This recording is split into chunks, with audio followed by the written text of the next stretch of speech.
స్వామివారి బ్రహ్మోత్సవానికి నేను 2000 సంవత్సరం నుంచి అంటే ఇవాళ 2026 సామాన్య భక్తుడి నుంచి ఈరోజు ఒక రాష్ట్ర ప్రభుత్వంలో ఒక మంత్రిగా శ్రీ లక్ష్మణస్వామి దయతో ఆ స్వామివారి యొక్క ఆశీర్వాదంతో ఆ స్వామివారి యొక్క దయతో ఈరోజు ఈ రాష్ట్ర మంత్రిగా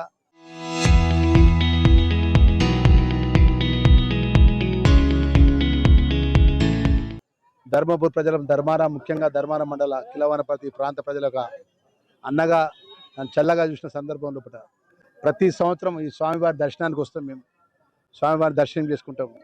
సామాన్య ఒక వ్యక్తి నుంచి ఈరోజు ఈ రాష్ట్రంలో ఒక ప్రభుత్వం కీలకమైనటువంటి స్థాయిలో ఆ స్వామివారిని నన్ను ఉంచడం నిజంగా పూర్వజన్మ నా అదృష్టంగా భావిస్తున్నా. మా తల్లిదండ్రులు మేము కానీ సామాన్య కుటుంబంకి వెళ్ళి వచ్చినటువంటి కుటుంబం.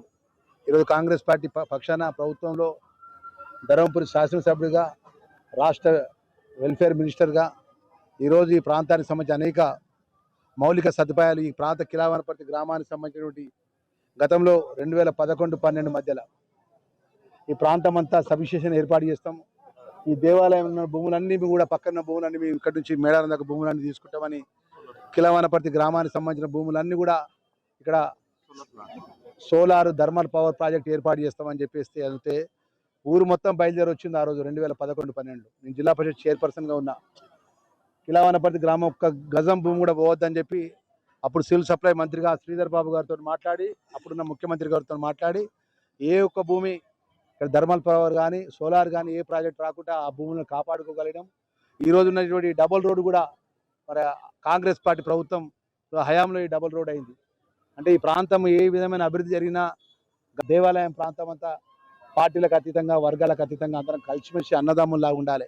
ఎందుకంటే ఈ యొక్క దేవాలయానికి ప్రతి సంవత్సరం నలుమూలల నుంచి నరసింహస్వామి దగ్గరికి వస్తారు. స్వామివారి యొక్క మొక్కులు అప్పచెప్పడానికి ఎక్కడ హైదరాబాద్ నుంచి కానీ ఎక్కడెక్కడ దూర ప్రాంతాలు వారి కుటుంబ సభ్యులు వచ్చి స్వామివారికి ఈ 2 రోజులు ఆ స్వామివారి యొక్క ఆశీర్వదించుకున్న స్వామివారి యొక్క కృపకు పాత్రులవుతారు. ఆయన ఆశీర్వాదానికి పాత్రులవుతారు. మరి అంత గొప్ప దేవుని దగ్గర మనం గ్రామానికి సంబంధించిన పెద్దలు ఈ చుట్టుపక్కల గ్రామ ప్రజలను కూడా మన అన్నదమ్ములా కలిసి ఉండాలని కోరుకుంటూ మరొకసారి ఆ లక్ష్మీనరసింహస్వామి ఆశీస్సులు ఇలా ప్రజాపాలన ప్రగతి ప్రణాళికలో భాగంగా 99 రోజుల కార్యక్రమంలో ఈరోజు నియోజకవర్గంలో పట్ల సుమారు 2000 మందితోని నియోజకవర్గ స్థాయి ధర్మపురిలో మీటింగ్ చేయడం జరిగింది.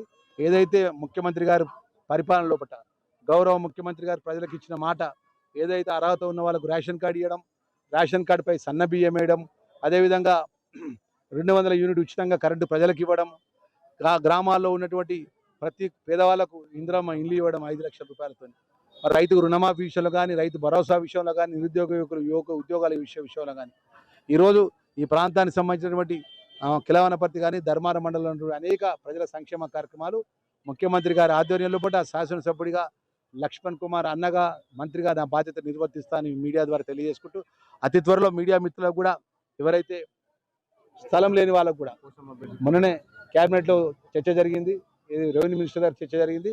ఈ ధర్మపురి గారు ఎంటైర్ తెలంగాణ రాష్ట్ర 33 జిల్లాల ఎవరైతే పాత్రికేయ మిత్రులు ఉంటారో ఆర్థికంగా మధ్యతరగతి కుటుంబాలు ఉంటాయో చిన్న పెద్ద పత్రికలు కాకుండా పత్రికల్లో పాత్రికేయ జర్నలిజంగా పనిచేస్తున్నటువంటి అందరూ కూడా ఏదో ఇంటి స్థలాలు ఇచ్చే విధంగా రెవెన్యూ మంత్రి గారితో మొన్న చర్చ కూడా జరిగింది. ఈ సందర్భంగా ఈ దేవుడి యొక్క ఆలయంలో మా పాత్రికేయ మిత్రులకు మనవి చేసుకుంటూ మరొకసారి గౌరవ ముఖ్యమంత్రి గారికి ఈ ప్రాంత ప్రజలు తెలంగాణ రాష్ట్ర ప్రజల ఆశీర్వాదం ఉండాలి.